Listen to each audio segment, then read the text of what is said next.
Yeah. Para kay Bambi talaga. Tsaka ang ganda kasi talaga Salamat. Namamagay yung mata niya.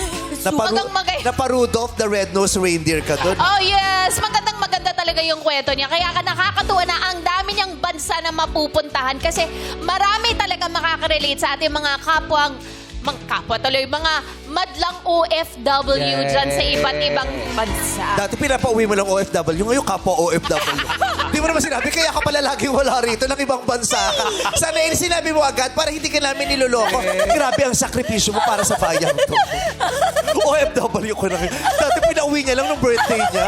Ngayon, dahil hindi nakauwi yung iba nung birthday niya, nag-OFW na si Ann Curtis. Sumanib na siya. Grabe, Ann. Alam mo, umiyak siya. Ilang buwan yung contract mo doon? Naiyak. Para nakatatlong buwan nga, no? Hoy, na-reveal na. Galing mo talaga. OFW siya. Iba? Ano na, kakapa ko na sila.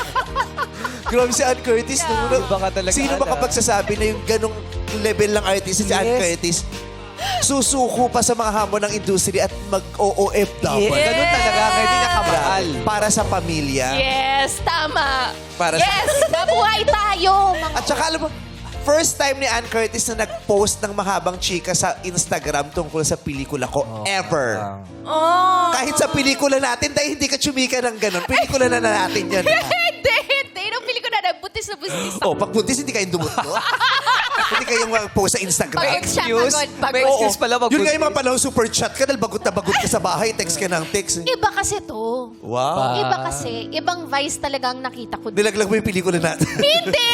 Iba kasi yun. Given na yung lahat naman ng pelikula. Di ba, tulad ng sinabi ko, lahat ng pelikulang ginawa, given na yung comedy, but to see you in a different light, it touched my heart. Oh. Naiyak na naman ako. Tingnan mo. Ang ganda kasi talaga. Hindi lang ikaw, yung buong cast, Yeah. yung director, cinematography, it's a piece of art. Kaya dapat talaga, you shouldn't miss out on this masterpiece. Wow, ang sarap naman. It's a piece of Diba? art. Alam ko ba't siya naiiyak eh? Bakit? Kasi isa na siyang OFW.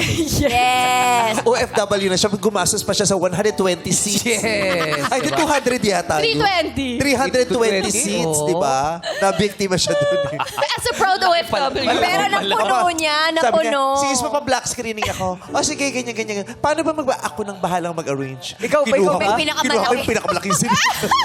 Galing mo. Sis, 320 yung kinuha mo. Oo, bakit? Paano natin mapupunta? Ang daming manunood. Huwag ka Marami. mag- At madaming nanood.